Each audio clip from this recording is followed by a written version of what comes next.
In the 1960s, if you saw a massive ship at sea, you'd expect it to be a great liner. But then, as the world grew more and more thirsty for oil, a new giant breed of ships came onto the horizon, the supertankers. BP's British Explorer was one of these pioneering gigantic ships. Here she is on her way from the Persian Gulf to Rotterdam with her cargo of crude oil. Launched at the Nagasaki yards of Mitsubishi on the 16th of November 1969, she was 215,603 tons dead weight, and longer than even the largest liners, including the Queen Mary and Queen Elizabeth. However, she was slightly slower, with a service speed of just 15.5 knots, and instead of having over 1,200 officers, cadets and crew, British Explorer had just 38. The impetus for this new generation of supertankers was the rapidly escalating cost of transporting crude oil, largely due to the Six-Day War of 1967. But there were tremendous engineering problems in overcoming the severe stresses caused by heavy seas on vessels which were 300 meters long. Once these were solved, every ship owner in the world who had the requisite capital or security wanted these very large crude oil carriers.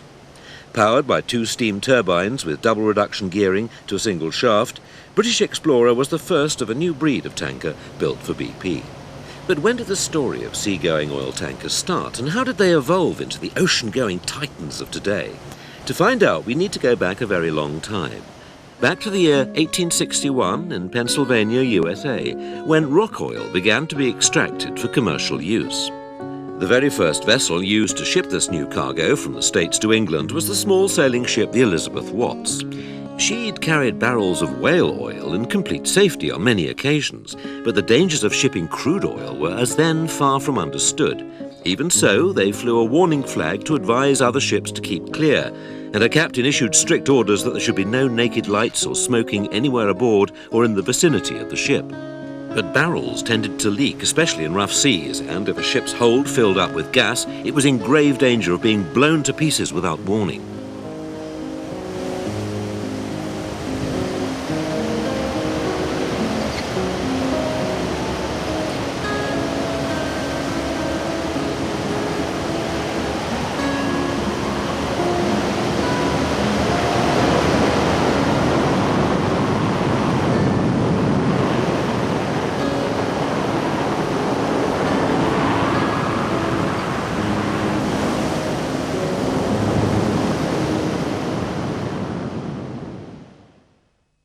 To make the cargo safer, it was decided to do away with the barrels and to fit iron tanks instead, capable of holding 13 tons apiece.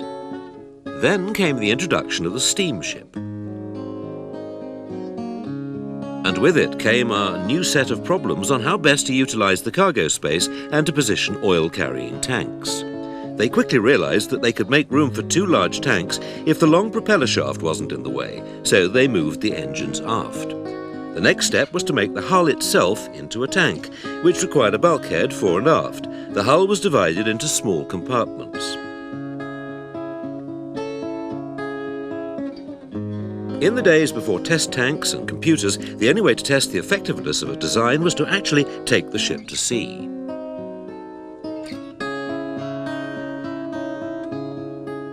The trials were very encouraging, but there were still many problems to solve. They could double the length and beam of the ships, but they couldn't increase the draft unless all the harbours in the world were made deeper. And the bigger the ship, the bigger the strain on her when she straddled the waves.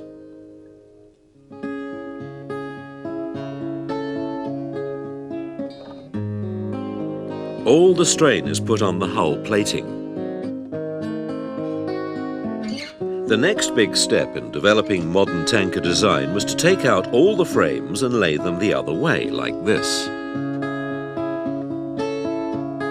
And the end result was a design that would withstand any rough seas, carry more cargo, and was less expensive to build. And so the first tankers constructed in this way finally came into service.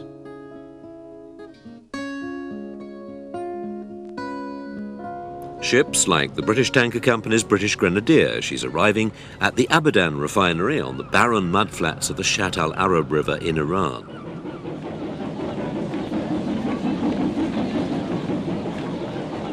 At the turn of the last century, the search for oil here by the Anglo-Persian Oil Company was carried out in appalling conditions. Desperate thirst, dysentery and heat stroke took a deadly toll. And when work was done, there was little by way of entertainment for the oilmen to enjoy. Because roads were almost non-existent, supplies were carried by steamer up the Karun River to the oil field at Masjid-il-Suleiman.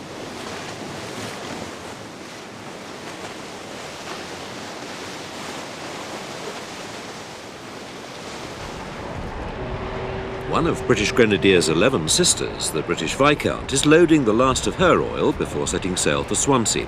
At 10,924 tons dead weight, she was launched at the Wallsend yards of Swan Hunter and Wigham Richardson Limited in January 1921. She was 454 feet in length and carried a crew of 71. As world demand for oil grew, so the search for new wells increased. Both finding it and extracting it was extremely difficult.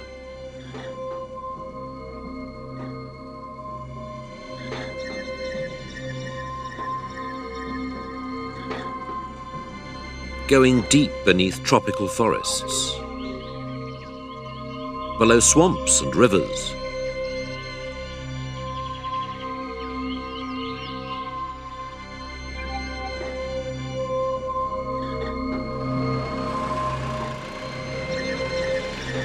thousands of feet below the scorching deserts.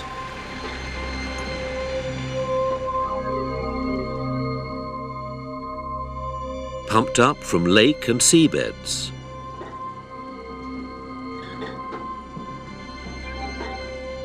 In 1935, to help meet the world's rapidly increasing need for oil, the British Tanker Company ordered a new class of motor tanker. Over a 15-year period, 93 of these ships were commissioned, and every one of them was built in British yards. Now there were tankers berthed at every available jetty along the waterfront at Abadan. And turning in the river to start her 6,000-mile voyage home to Swansea, here's the British Fame.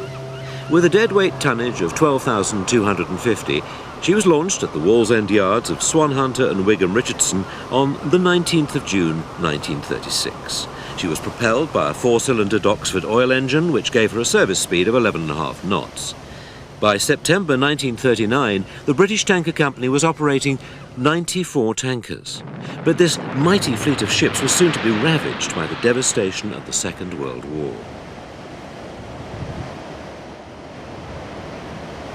Slow and cumbersome, these tankers were sitting ducks for an enemy desperate to sever Britain's vital oil supplies, and 72 of the company's ships were either sunk or very badly damaged during the war. Some tankers were converted into merchant aircraft carriers by laying a flight deck over the tanks and given a complement of planes to attack the U-boats. So they became the hunters instead of the hunted.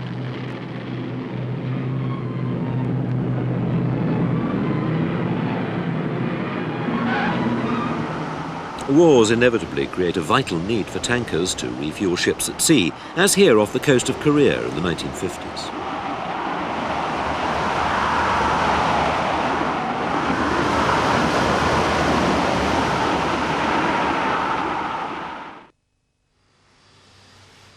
Having lost nearly 50% of the British tanker fleet during World War II, when peace returned, nearly every shipyard in the United Kingdom was hard at work on a massive rebuilding programme.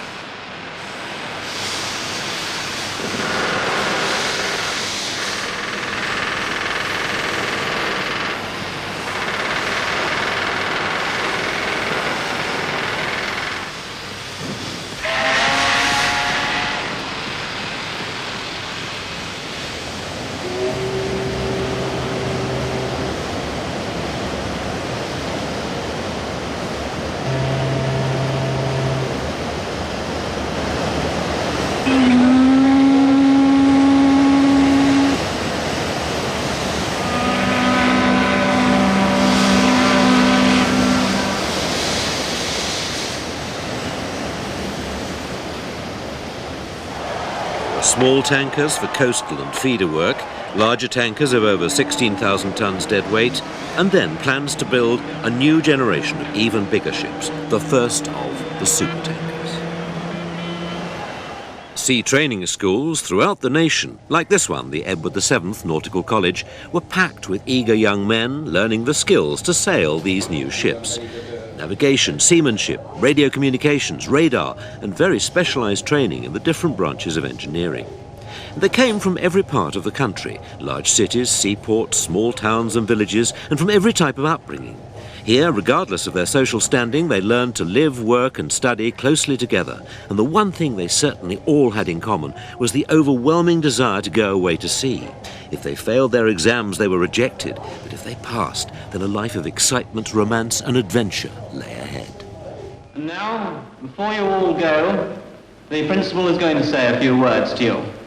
Captain Chase. Well, boys, you have completed your course and are now ready to go out into the world as ambassadors of the youth of this country.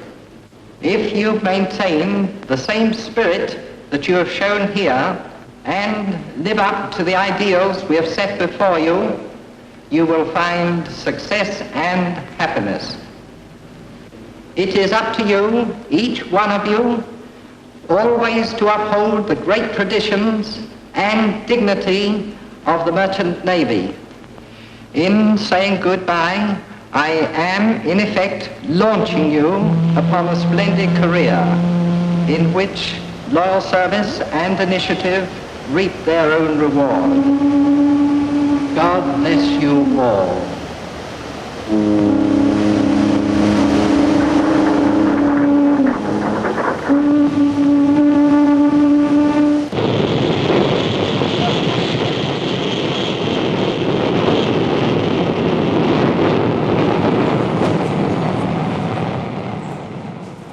It's difficult to imagine exactly what doubts and anxieties ran through a young man's mind as the day arrived for him to leave his home and family to go away to sea for the very first time. He certainly couldn't help feeling a sense of loneliness and uncertainty setting off on this journey into the great unknown.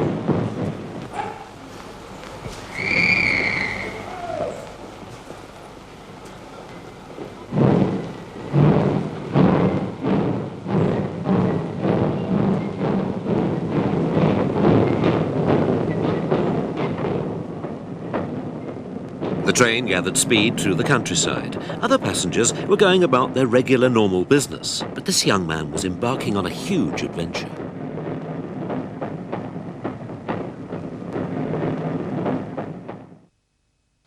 With the help of more very rare archive film, we can see what life was like on tankers in those austere post-war years.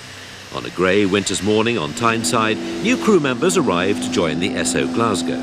First, they sign on, putting their signatures to the ship's articles of agreement. They're sailing on a straightforward voyage to Kuwait and back, but having signed those articles, if the ship's diverted elsewhere, legally they could have to be away for up to 2 years. All available hands are conscripted into the ship's chain gang to load vital stores. There are some very decent-sized turkeys ready for Christmas lunch. Now it's time to cast off and get on our way.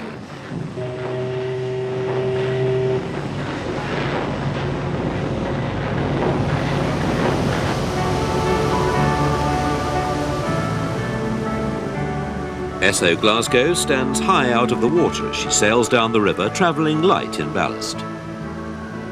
We drop the pilot. Now for the open sea and 20 days sailing ahead to the Persian Gulf.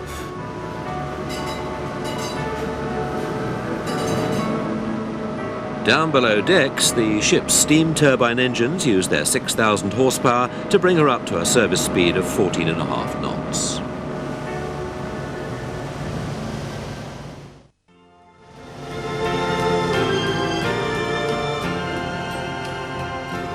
Already far away from England's winter grey is the shell tanker Liparis, on course through the Caribbean from Curacao to Four Rivers, Massachusetts in the USA, with 9,000 tons of fuel oil and bitumen on what's fondly known as the Dollar Run.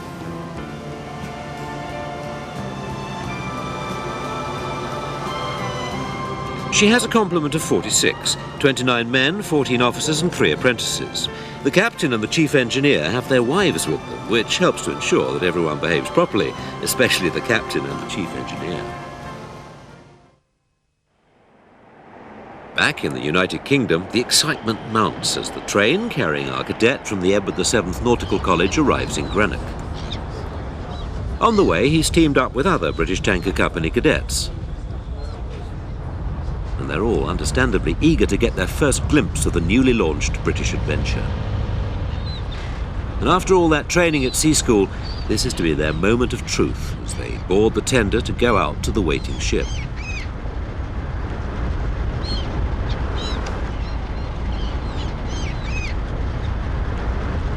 She's lying anxiously waiting to start her maiden voyage. And British Adventure is the first of the British Tanker Company's new supertankers, looking very impressive and even bigger than many of the passenger liners of this time.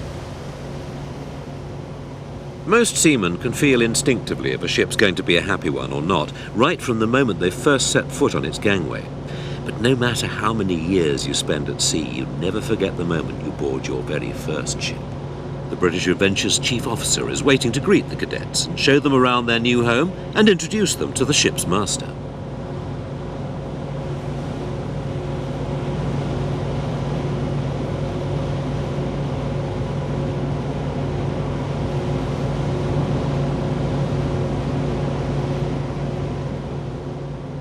British Adventure is the flagship of the British Tanker Company's fleet, and her master is the Commodore. He's a proud man and devoted to his new ship. Suddenly, all those days of sea training school seem very far away.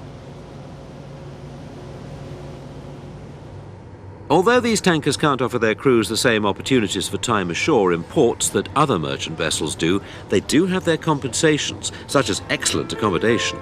And on the British Adventure, this is all brand new. In the afternoon, they weigh anchor and set sail down the Clyde on the long voyage to Kuwait.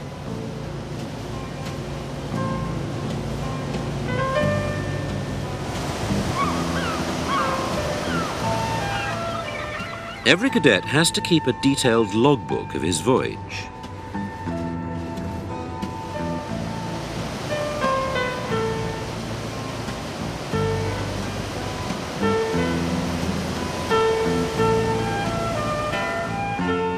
It's been a very long day. It seems like an age since he left his parents at the little old railway station back home.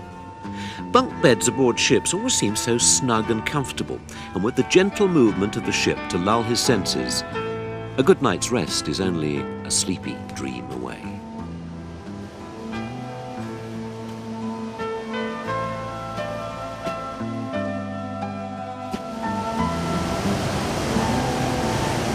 So the first day at sea, and for the cadets some hands-on experience which is not quite the sort they might have wanted. But if they are to become good officers and eventually master of their own ship, they need to have first-hand knowledge of every aspect involved in running one, and that includes scrubbing the decks. Only in this way will they gain the respect of the men and the ship they might be chosen to command one day.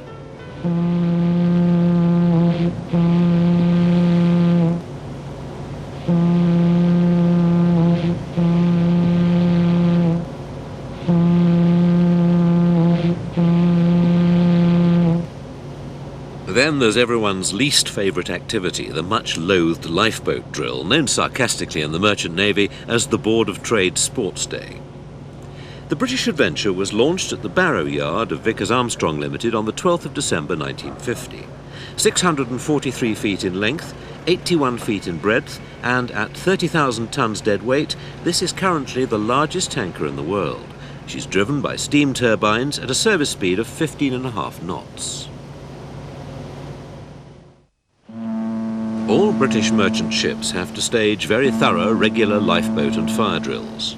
Approaching the Bay of Biscay, the crew of the SO Glasgow are practicing theirs.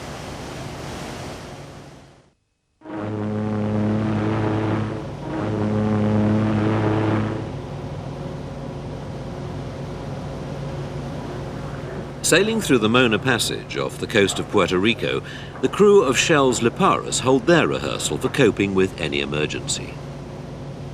These exercises are taken extremely seriously, particularly because of that dangerous cargo, 3,000 tons of highly volatile fuel oil down below.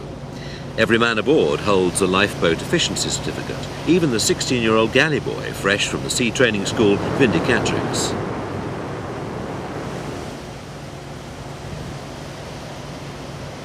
How things have changed.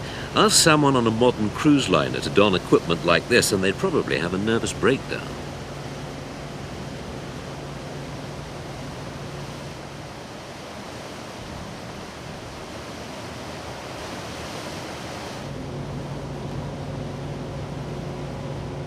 Arrival at Four Rivers, Massachusetts.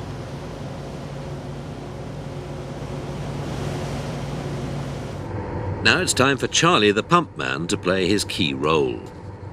Down he goes to where the pumps are. He's got 3,000 tons of fuel oil to discharge and 6,000 tons of bitumen going through the pumps, down the hoses and into the tanks ashore.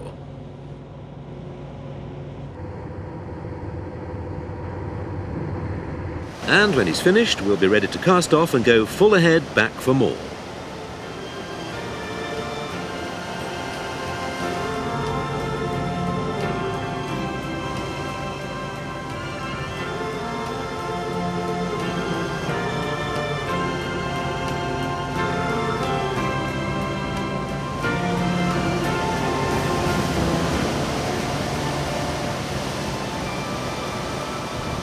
The only contact with home is by letter writing, and many a relationship can suffer because of the long months spent apart. Leparis has already been away for over a year, and her crew have quite a few months to go before they're due for any leave. Soogeeing down the bulkheads is the order of the day. It's thought that this strange word soogee originally came from Lascar seamen who, struggling with their English, used a name given to the bright white centre of an Indian wildflower to describe the job in hand. The Leparis is 9,245 tons dead weight and was launched at Harland & Wolff's Glasgow yards in 1948. She's a Lyria-class ship, 445 feet in length, 55 feet in breadth, and powered by a 4-stroke, 6-cylinder Burmeister & Wain motor engine with a service speed of 12 knots. Between 1946 and 1950, 12 ships of this class will be built. There's always maintenance to be done aboard them, especially when it comes to the oil storage tanks. Every ballast trip, the chief officer has to get them ready for the next load. He climbs down into the tanks to see what work needs to be done, and then tells the men to get on with it. It's a hard, messy job, and a great relief when it's all done and the lids go down again. Some jobs aboard are much more enjoyable, as the ship sails her way through the warm sunshine of the blue Caribbean Sea.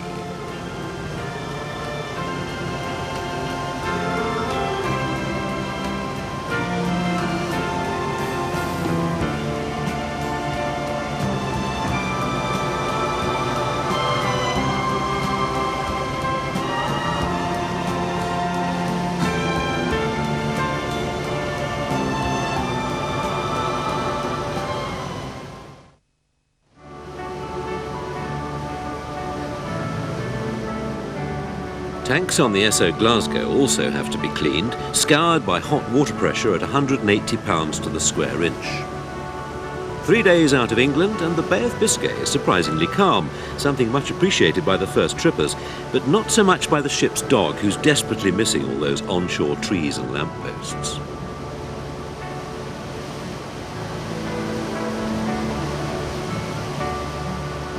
"5 days out and away to port is Gibraltar.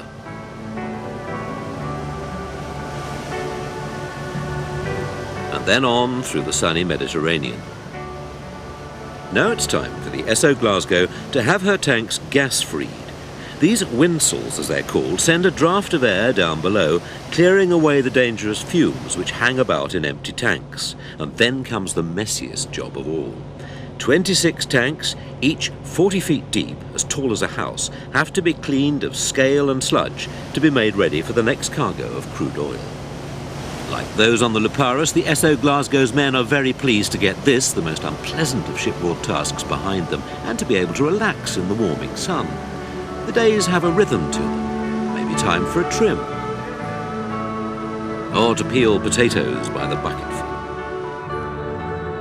Time to bake lots of wonderful fresh bread and tabnabs. And then call everyone to dinner.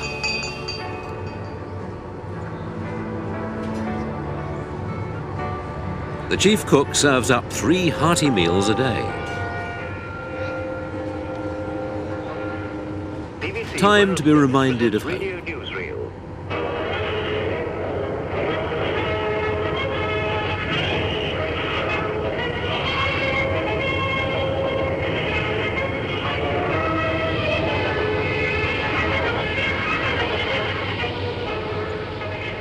There's needlework.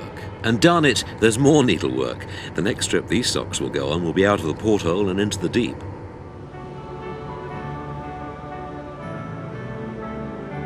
Time to check the ship's position. To receive and to transmit.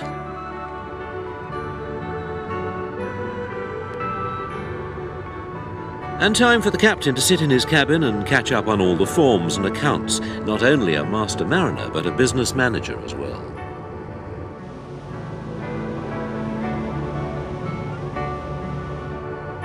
Wake up with a nice cup of tea to start another day. Spruce up with a morning wash and shave. And one for the ship's dog while we're at it. Time to change the man at the helm. Next we pass through the Suez Canal. More than half the ships that pass through the canal are tankers, and over 40% of them are British.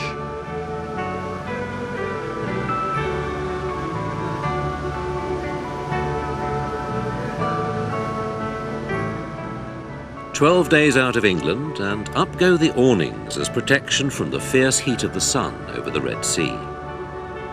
It's time to dine al fresco. And so life steadily goes on board the good ship S.O. Glasgow.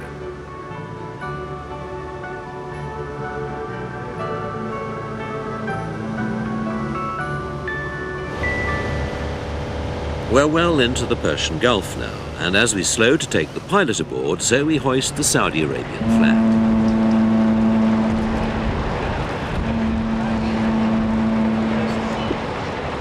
The first mooring line is thrown ashore with expert precision, and as they secure her to the quay, preparations are well in hand to start pumping a fresh cargo. The pumps will pull the crude oil into the ship at over 300,000 gallons an hour.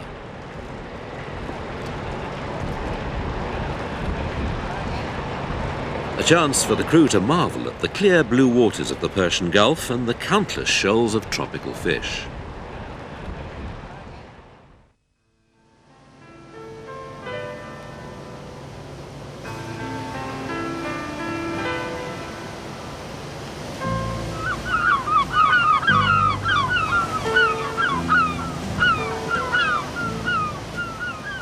The British Adventure is now rounding Gibraltar and into the Mediterranean. This is the first sighting of foreign soil for the new cadets aboard, and they gaze in fascination. Up on the Monkey Island above the bridge, the ship's letters are hoisted and the signal MIL. That means please report my passing. The radio station on the rock will report back to the British Tanker Company's head office that all is well with the British Adventure and that she's heading east.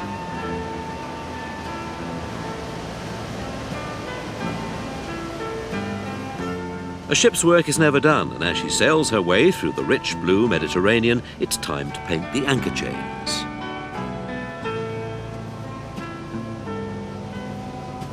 Time to splice ropes, but not the 3-inch stuff they had at college, great big mooring hawsers.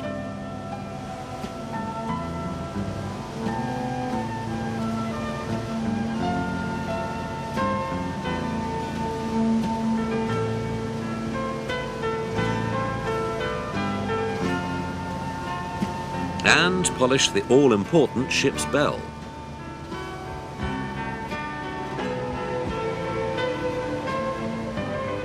Do some sextant drill, and as far as the Commodore is concerned, just half a minute out on a reading is going to be far from satisfactory.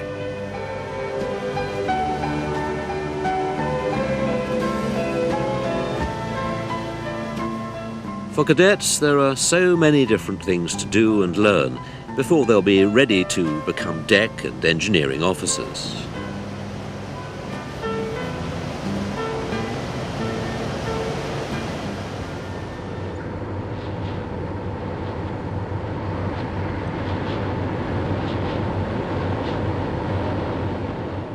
The ship's 8th engineer explains some of the workings of her single-screw turbines to one of the engineering cadets.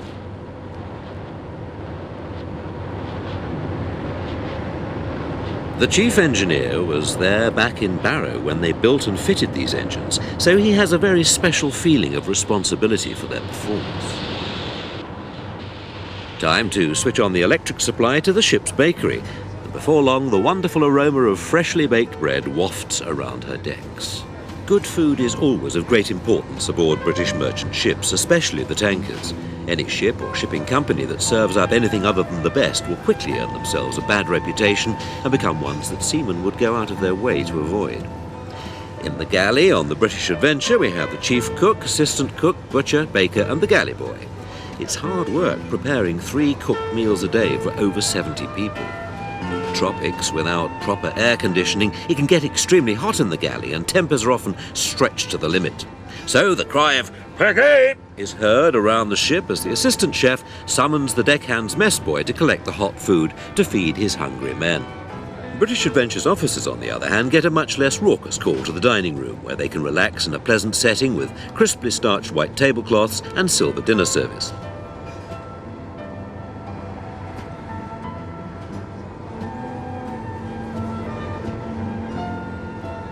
Yet, despite the crew's almost insatiable appetite for food, there isn't a chubby one amongst them. There must be a lesson to be learnt here somewhere. Perhaps it's the basic diet they have, with few rich and fatty foods. The British Adventure is nearing the coast of Egypt now, and as the weather warms up, so it's time to spread her protective awning.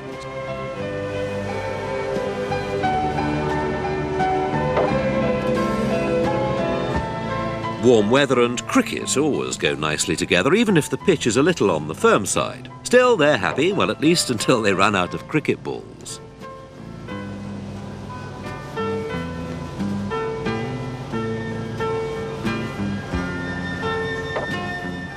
And when all the balls have gone over the side or bad light stops play, there's always time for a game of Monopoly. As the sun sets to create a world of 1,000 colours, excitement aboard grows, especially with the new boys, for tomorrow we arrive at Port Said and the Suez Canal.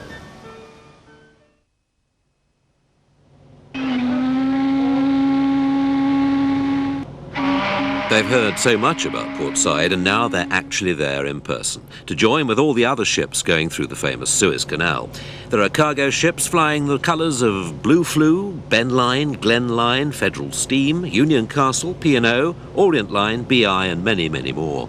And everywhere you can see that proud British ensign or red duster. It's difficult for this cadet to come to terms with just how much his life has changed since his parents waved him away on that train leaving for Greenock just a couple of weeks ago. Now he can write and tell them of the wonders he's already seen and about others to come. British Adventure has had to wait in the Bitter Lake for a northbound convoy to pass before moving on down to Suez. With no breeze to cool the crew, there's only one option left: a 30-foot plunge from the main deck into the sea. A few weeks ago, if you were to have asked one of these young men to jump off the top of a 30-foot high diving board down at the local swimming pool, they'd have thought you dangerously mad. Still, at least the water here is considerably warmer.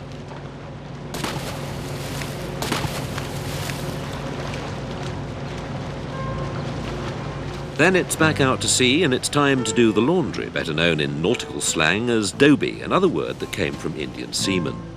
One poor boy on his first trip, faced with having to do his own washing at sea, was advised by an old salt to simply put it all in a bag and throw it over the side, tied to a piece of rope. This the lad duly did. When he went to retrieve his doby sometime later, all he found was an empty length of rope. To his dismay, nearly all the clothing he owned had been washed completely away, and the unfortunate novice was this programme's producer, Des Cox. Soon we'll be steaming up the Persian Gulf, and as the noon temperature reaches new heights, so does the need to keep cool.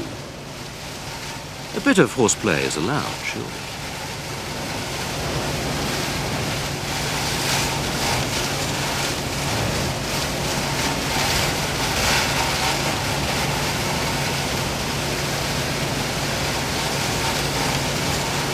But I'm not sure that the 8th engineer is going to approve of all this.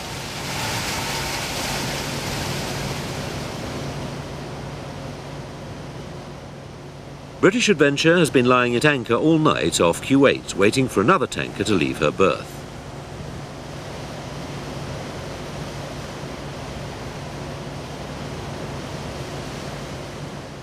Some launches have come out to take our mooring ropes ashore, and then we'll use our winches to heave the ship into its berth.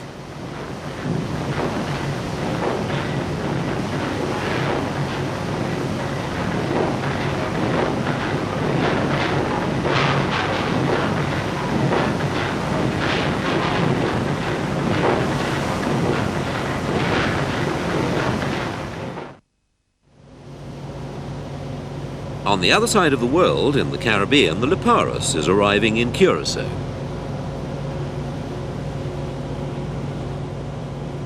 Under the watchful eye of the pilot, she makes her way carefully to her berth.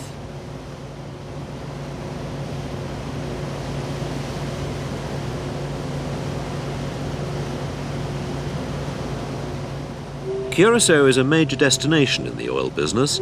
Home to a huge oil refinery, it's also a favourite place for other ships to bunker and take on fuel.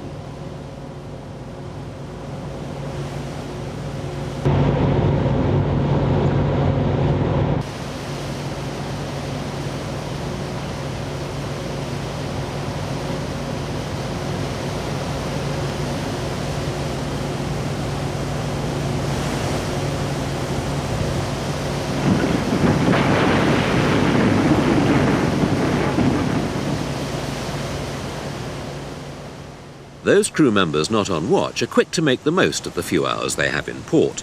Time for a swim in the warm blue seas, or to relax for a little while at a special seamen's club, one of many run in world ports by the Missions to Seamen.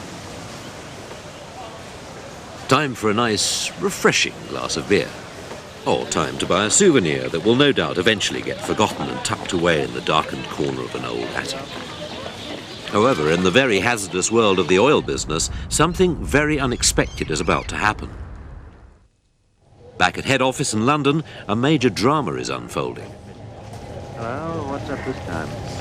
It's another crisis that in shipping terms could become a catastrophe. One of the company's ships has developed engine trouble and been washed up on a beach during a severe storm, seriously upsetting the running of the whole global operation. Quick decisions have to be made to prevent the situation from getting worse. Mac, Western Planet's aground. We'll have to find a ship to replace her. Would Patella be any good? Patella, John? We can't spare her. Anyway, she'd have to clean tanks. There's Lembulus or Palladina. Palladina? Well, she's about due in Curacao. But it'll take 3 days to discharge and load up the cargo we need. What about the Paris? The Paris? Yes, we'd have to replace her on the Dollar Run. She's got the right cargo. All right, John. You'll catch her at sea. She ought to be sailing just about now.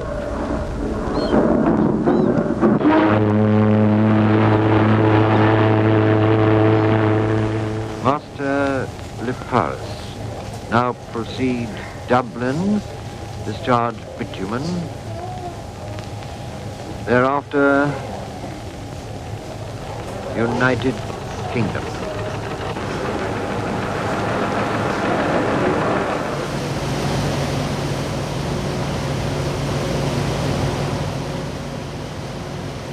As far as the crew of the Leparus are concerned, it's just another day at sea, as, unaware of the crisis, they slowly make their way back to Four Rivers, Massachusetts, with another cargo of fuel oil and bitumen. For the galley boy, this day at sea means just another 20 pounds of potatoes to peel, all the time thinking of home and of not seeing his family and loved ones for several more months. Never could they have guessed what was about to happen until the urgent news reaches the radio room. The radio officer can hardly believe his ears as he takes down the message being relayed to the ship from London. The captain has to get this immediately.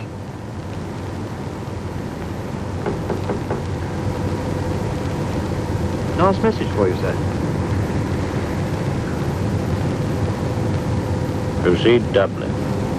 Thereafter United Kingdom. Quartermaster, steer 059 degrees.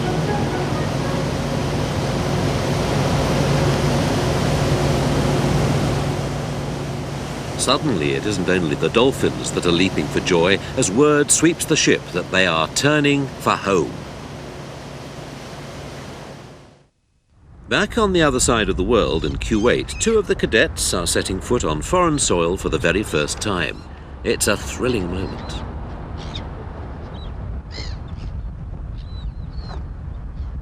To have a box camera is a rarity, but this cadet has got one, and with it the chance to take a photo he'll no doubt treasure for the rest of his life. They've never experienced heat like this before, as they wander away from the quay into the clamour of the marketplace. Kuwaiti street sellers like this man might well found a future fortune by picking up fat profits from sales to the young merchant seamen who are utterly inexperienced in the art of striking a fair bargain when looking for exotic gifts to take home.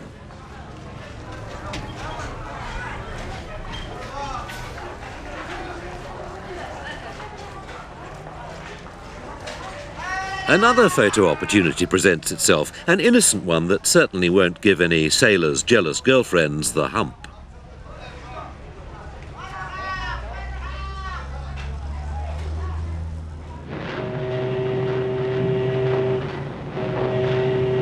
After taking on 28,000 tons of oil in just 30 hours flat, now it's time to head back to sea and home.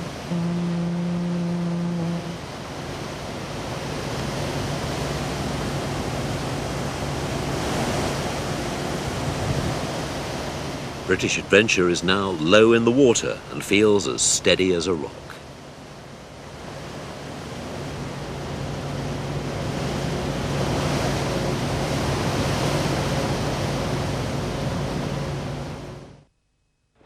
Away on the other side of the world, in a warm Caribbean night, another tanker operating for the mighty Esso fleet is about to set sail with a loaded cargo on the 4,000-mile haul to England. This is a very different voyage, a grey, rough crossing of the wide Atlantic. But the 14,800-ton deadweight Seminole is used to these testing voyages. She was launched in April 1936 at the Blumvoss yards in Hamburg. Ironically, in the war, the Germans gave their creation a tough time. First, she was mined in the Bristol Channel in 1940, and then torpedoed by the German submarine U-565 in the Mediterranean in 1943. But here, back in prime condition, the Seminole is steering on a northeasterly course. The Atlantic weather is blowing up, and everyone is prepared for the worst. The barometer is falling, and the severity of the storm is increasing. No blockbuster film director could rival these scenes from real life.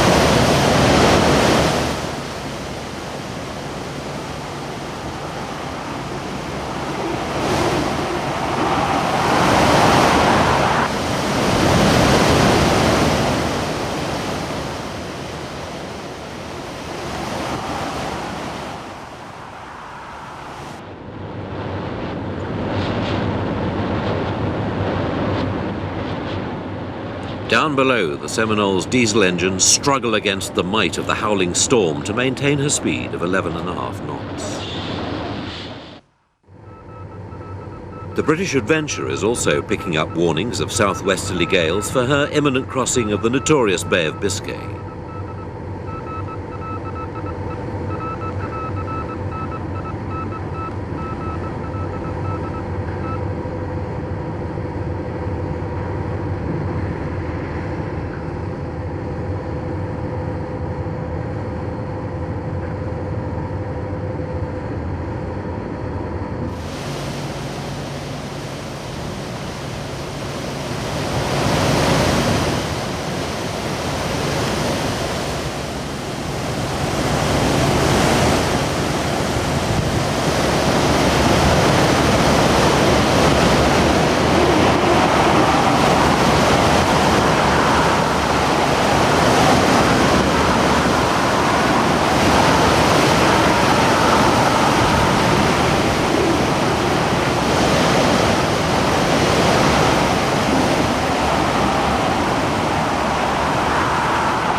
Now, safely past the worst, it's so good to be back in British waters again and heading for the comfort of the Clyde.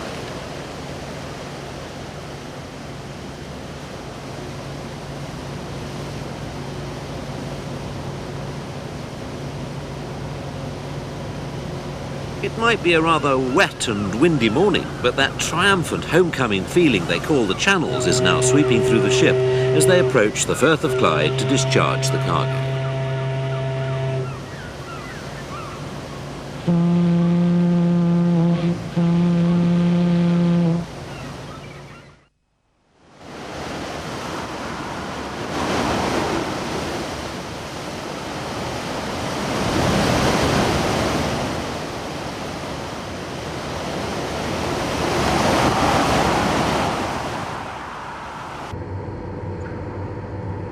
Now it's the turn of the Liparas to do battle with the might of an Atlantic storm. Winds force 9 to 10 were forecast to hit during the night. Everyone aboard has been on full alert.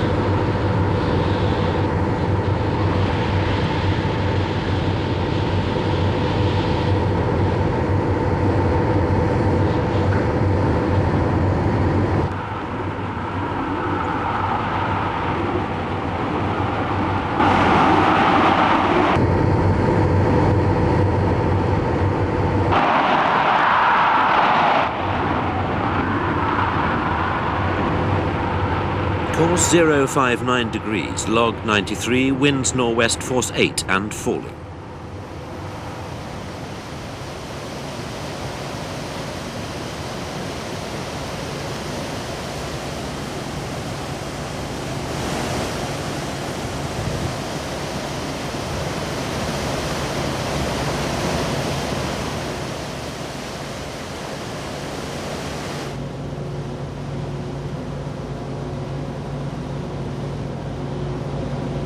At last, land ahoy, and how good it looks after all those many months away, and how exciting for all those aboard to be home again.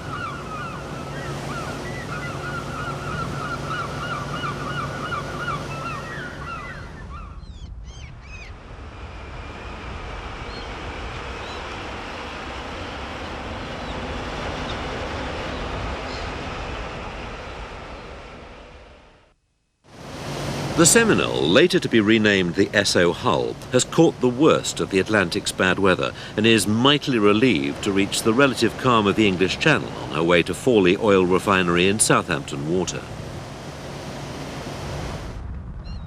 A constant stream of tankers are returning home to ports all around the country. Into the Tyne, through the morning mists of the Clyde, into the Bristol Channel, all bringing oil to Britain. But the tanker story doesn't end there. Oil then has to be distributed round the country. Much goes by road and by rail.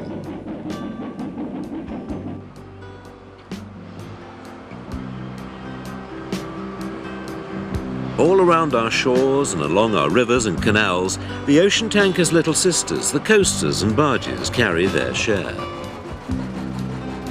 Their voyages are on much calmer waters and at a very leisurely pace to such places as Exeter,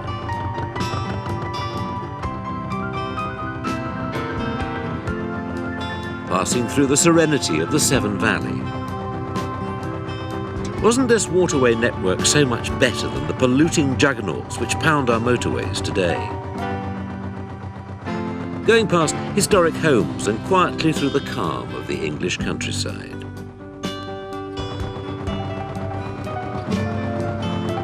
The industrial north provided a much harsher landscape, taking them past the mines and factories to Leeds, Doncaster and beyond.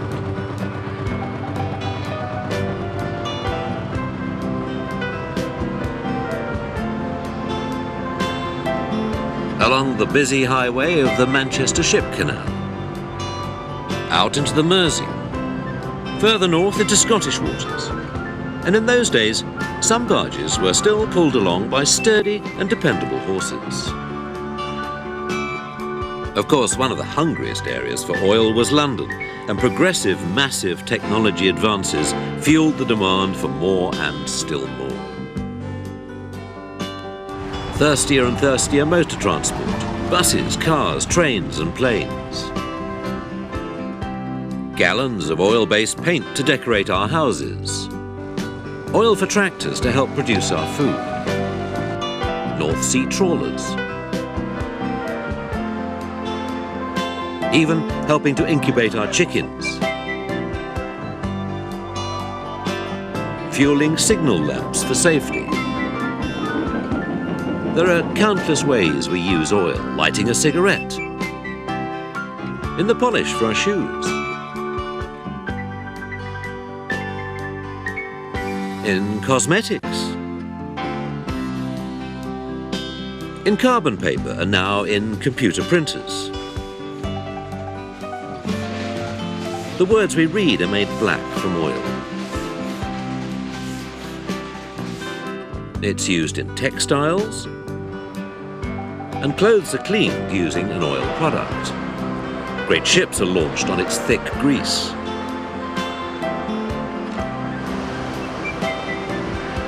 Giant ocean liners sail on its diesel, and jets guzzle gallons of the fuel by the second. Medicine, another area where oil can give us a good run for our money.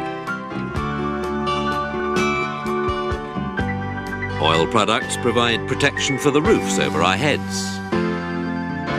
They make surfacing for roads and playgrounds. Just about every aspect of life now involves oil. The work of the armed forces would collapse without it. Power stations would grind to a halt. Heavy industry would be impossible. The whole world has become utterly dependent on oil. In the 1950s, we consumed over 440 million gallons of oil every 24 hours.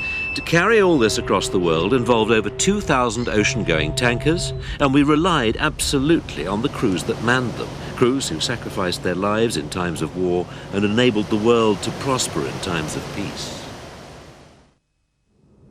By the 1970s, oil demand had increased dramatically, and so had the size of the great ships built to carry it.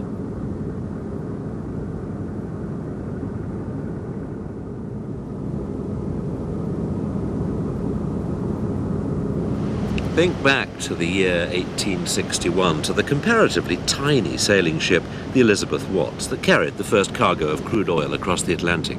What a revolution in just over a century.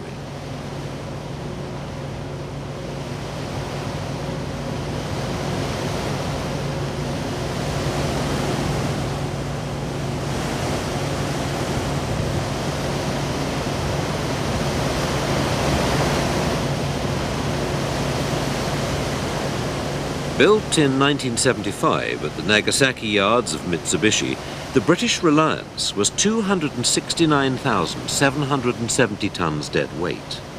Now that's over 2,000 times the size of the Elizabeth Watts. The crew of the Elizabeth Watts might have jumped overboard in terror if they'd seen this monster coming towards them over the horizon.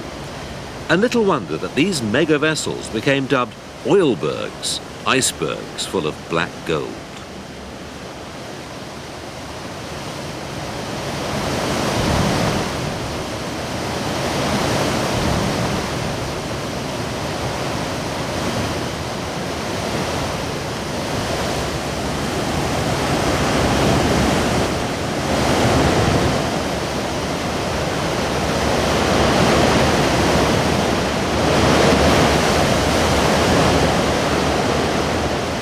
But even this mighty tanker is dwarfed by the gigantic Jahre Viking, which at 564,763 tons dead weight is twice as big as the Reliance.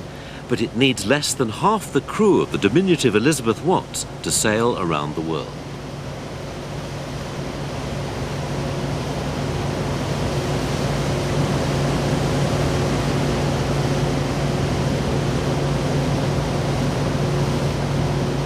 As the demand for oil rose and rose, so the need to find more forced the oil companies to explore some of the most inhospitable places on Earth.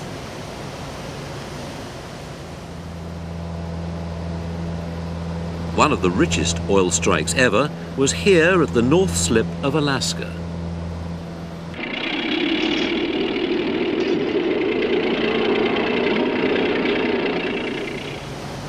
Such oil fields called for a whole new specialist generation of tankers, ships like the Manhattan, specifically designed to cope with the frozen wastes of the Northwest Passage.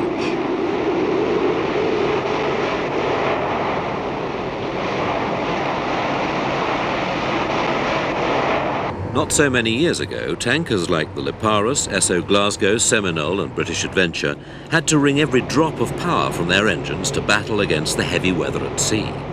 The Manhattan uses her infinitely more powerful engines to literally carve her way through the solid ice of the Arctic. How much further will man go to maintain his vital supplies of oil in his desperate need to keep the world's wheels turning? How much bigger and more powerful will tankers have to become?